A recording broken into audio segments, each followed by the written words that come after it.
A couple of days ago, I made a video on the Oxford study on polarization, partisanship, and junk news consumption, and I'm a bit critical of their finding, that Trump supporters are the ones who share fake news or junk news the most.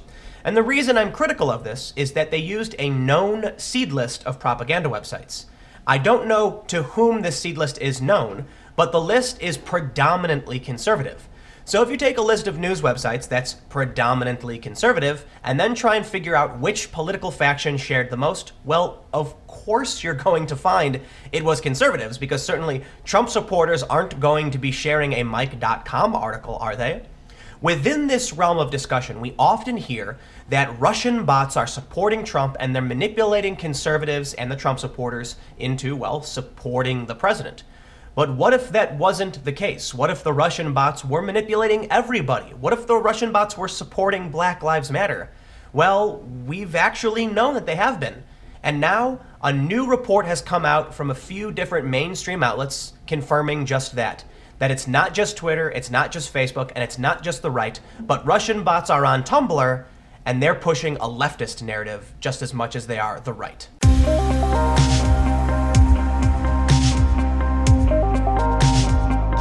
The latest story on Russian bots is that Tumblr is rife with pro-Black Lives Matter Russian bots, and this is not the first time we've heard something like this. But before I get into that, let me give a quick shout out to today's sponsor, all of you. If you haven't already, go to patreon.com/Timcast and become a patron today. There are many different tiers to choose from. Most notably is Tier 1.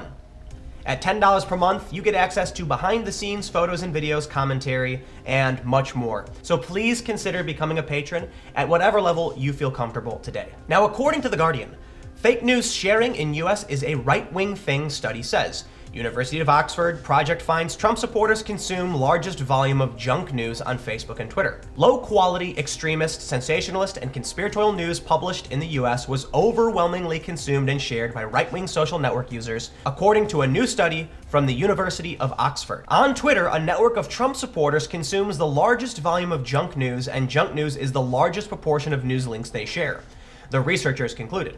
On Facebook, the skew was even greater. There, extreme hard-right pages distinct from Republican pages share more junk news than all the other audiences put together. Interestingly, the article ends with, one thing the study did not find is evidence of substantial amounts of Russian news sources being shared.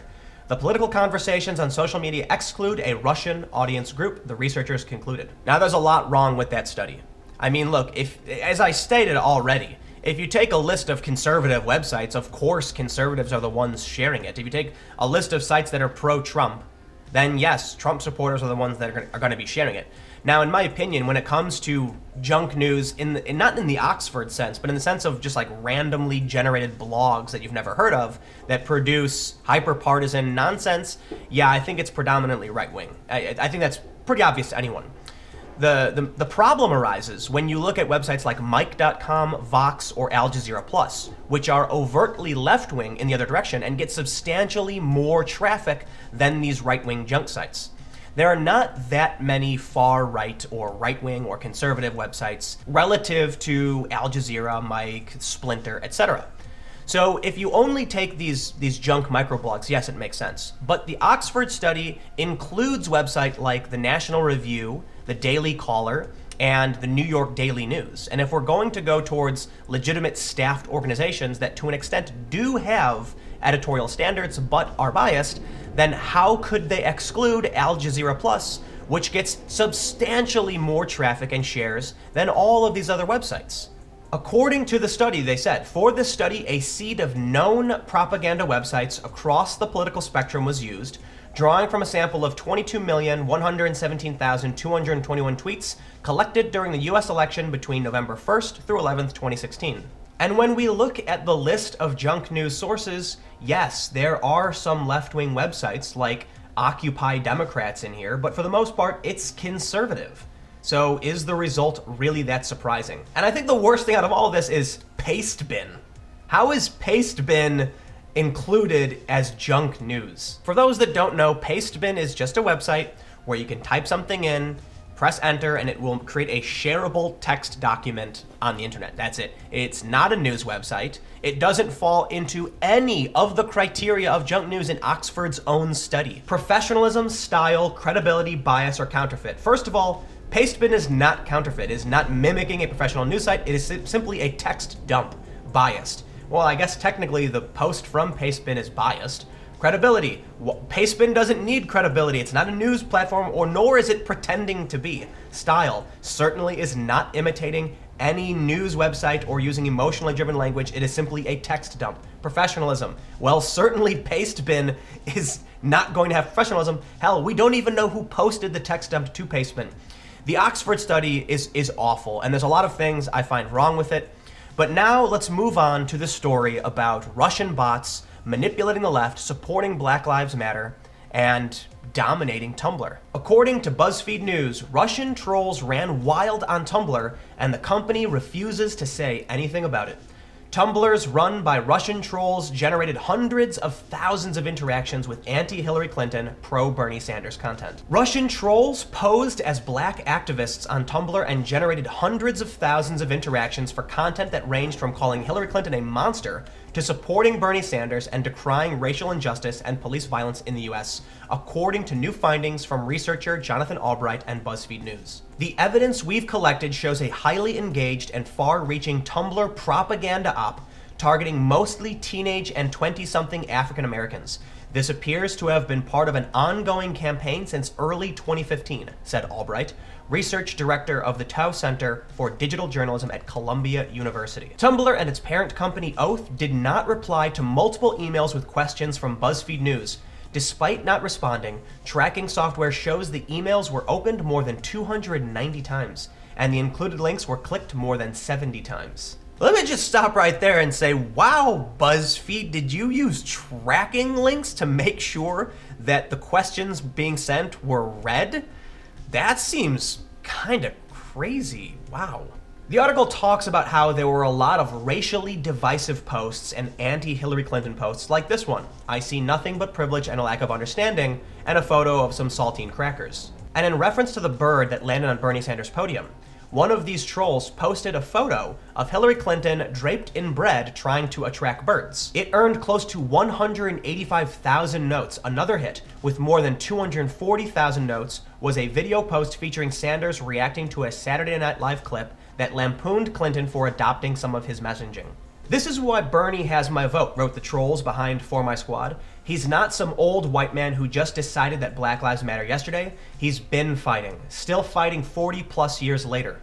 The post generated over 112,000 notes. So let me just make a few things clear, and I'm going to start by saying I know a lot of people don't like BuzzFeed, but let's draw a distinction between BuzzFeed News and BuzzFeed. BuzzFeed is clickbaity nonsense and it's pretty bad, but BuzzFeed News does a pretty good job. In fact, in my work, I have found that BuzzFeed News is more accurate than some of the longest standing mainstream publications. And I have a lot of respect for BuzzFeed News. I think they do a pretty good job. Keep in mind, BuzzFeed and BuzzFeed News are different. But there are a lot of people that just want to share that Russian trolls were targeting Trump supporters. In reality, the Russian campaign was simply do not let Hillary Clinton get elected. Whether it worked or not, who knows? A lot of people think it did. Some people think it didn't have a big impact, and we've heard some flip-flopping from some high-profile individuals. In another example, a post that originated on the Black Matters US Tumblr directed readers to the blackmattersus.com website, a confirmed internet research agency property. The internet research agency is the Russian troll house, and this has been documented for a long time. We know it exists. There are actually people who create sock puppet accounts. That's a fake account run by one person, and they'll often have multiple sock puppets pretending to be different people. And they do it for a variety of reasons, usually to manipulate for political or intelligence espionage reasons. Now, keep in mind, Russia is not the only country doing this. The United States absolutely does this, and so do many other countries. But this website, Black Matters US, has activism, police brutality, racism, your voice, entertainment, business, meetups, contacts, and donate. And a lot of these stories are specifically about instances of police brutality, Seattle Nazi tracked down and beaten after harassing a black man on a bus, Missouri white ex-cop acquitted, Donald Glover and Lena Waithe achieve history. But these posts all seem to stop around September. So here's the simple reality. Are Russian bots and Russian influences actually trying to influence the US? I believe so. And I think when we look at all of the evidence, when we look at the past years of research that has been done into the Internet Research Agency, the Troll House, by journalists before the election, we know this stuff happens. We know Russia is doing it. And I think anybody who doesn't think so is being a bit naive. It's also naive to think that the United States isn't doing the same thing back, or that tons of other countries aren't doing the same thing to us. I think there is an issue here, in that we don't focus on some of the other countries running media in the US, most notably Al Jazeera Plus, of which I've been pretty critical of for a long time. Why? Well, look at this story. Russian trolls promoting Black Lives Matter. Why? It sows division among the American population. And this results in street battles, and it results in the cultural civil war. Certainly, Russian trolls aren't entirely to blame, but it seems like they're fanning the flames and using this as an opportunity. They're taking advantage of us. They're pitting us against each other. Now, why do I call it Al Jazeera Plus? Because they get way more shares than any of these Russian bots could dream of. I'm talking about billions of views on Facebook, and the narrative that Al Jazeera Plus is almost identical to what these trolls are pushing. In fact, Al Jazeera Plus actually put out 2 videos calling me a white supremacist, and then less than 24 hours later apologized to me and had to take them down. Why? Because it is an observable fact that I am not a white supremacist, but they don't have the standards. So let's go back to this Oxford study real quick. Professionalism. These outlets do not employ the standards and best practices of professional journalism. Well, Al Jazeera Plus certainly has made many hyper-partisan, hyperbolic pieces. And when they called me a white supremacist, certainly they didn't follow any standards. Ask me for a comment, for instance, run it up an editorial chain, or request clearance from their legal department. And this resulted in them deleting videos from Twitter and Facebook. Style. These outlets use emotionally driven language with emotive expressions, hyperbole, and ad hominem attacks. Well, calling me a white supremacist certainly is an ad hominem because they weren't talking about what they actually were quoting me on. The tweet they quoted me on was me saying we shouldn't blame an entire group for the actions of an individual. And this includes Islam, and it includes white people. But certainly when it fit their narrative, they used it out of context to call me a white supremacist. Credibility. These outlets rely on false information and conspiracy theories, which they often employ strategically. Well, I wouldn't say that they necessarily rely on conspiracy theories, but they are biased.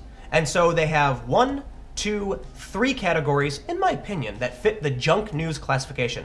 And as we see here, if at least 3 of the following 5 characteristics are met, they are junk news. So here's what I take issue with, and I don't mean to just single out Al Jazeera Plus, but they're a prime target specifically because they are funded by a foreign government, and they're doing more damage than the Russian trolls did when they produced this left-wing propaganda. And yes, it is propaganda. Information with a political bent meant to influence people is propaganda. But don't take my word for it. Information, especially of a biased or misleading nature, used to promote or publicize a particular political cause or point of view. In which case, any partisan site, for the most part, is propaganda. And you can tell I'm really angry because Al Jazeera was forced to delete 2 videos when they called me a white supremacist, because it's verifiably not true. So you can tell that I take it personally when all we hear time and time again is that the Russian trolls are targeting Trump supporters.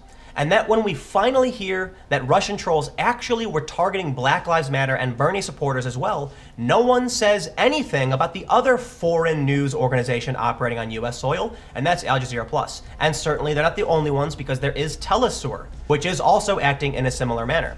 And keep in mind, as much as people call RT and Sputnik propaganda, RT is predominantly left-wing.